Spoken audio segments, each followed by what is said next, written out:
بجلی کا بل، جو آج بجلی کا بل دے رہا ہے، وہ سوال تو یہ پوچھے گا نا کہ سال پہلے جب یہ تحریک انصاف کی حکومت تھی تو 16 روپے یونٹ تھا، تو آج 50 روپے یونٹ کیسے پہنچ گیا؟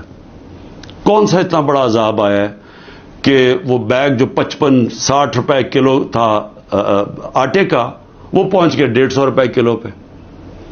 جو چاول ہے وہ تقریباً دگنے ہو گئے چاول کی قیمت. تو ہر چیز جو یہ مہنگی ہوئی ہے، روپیہ تیزی سے گر گیا.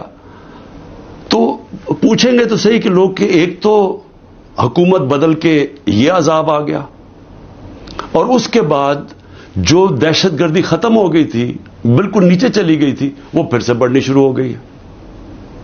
اور اس کے علاوہ کسی کو یہی نہیں پتا کہ اب ملک جا کدھر رہا ہے.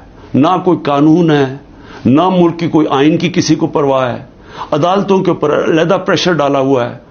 صرف اور صرف ایک چیز سامنے ہے، کس طرح ملک کی سب سے بڑی جماعت کو ختم کیا جائے. اور کون ختم کرنا چاہتے ہیں؟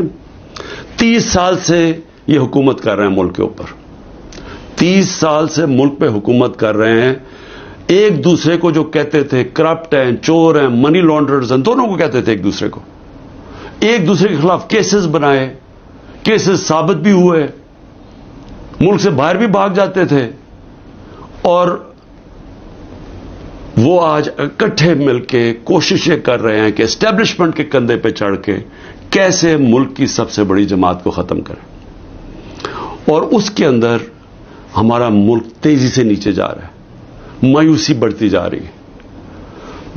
جب 12 لاکھ پاکستان کے پروفیشنلز ملک چھوڑ کے چلے جائیں، یہ پیسے سے زیادہ، یہ جو ہمارا ڈالر باہر نکلا ہے، کیونکہ یہ اپنے ڈالرز بھی لے کے گئے ہوں گے نا، تو جو ڈالرز باہر جا رہے ہیں وہ علیحدہ چیز ہے. لیکن جو برین ڈرین ہوئی ہے، جو آپ کے وہ لوگ جو کہ سب سے زیادہ معاشرے کی اٹھانے میں ان کا ہاتھ ہوتا ہے، پروفیشنلز کا، وہ جب ملک چھوڑ کے جا رہے ہیں، بزنس مین وہ ملک چھوڑ کے جا رہے ہیں، جو آپ کے ڈاکٹرز ہیں ہاسپٹلز میں، جو اسپیشلٹیز کے اندر جو ڈاکٹرز ہیں، جو اسپیشلسٹ ہیں، جب وہ ملک چھوڑ کے جا رہے ہیں، تو مجھے بتائیں ملک کا کیا مستقبل ہے؟ اور وہ اسی لیے ہے کہ کسی کو سمجھ ہی نہیں آ رہی ملک جا کدھر رہا ہے، کہ ایک پارٹی کو ختم کرتے کرتے سارے ملک کے ادارے تباہ کر دیے. کسی ادارے کے اوپر لوگوں کو اس وقت اعتماد نہیں ہے.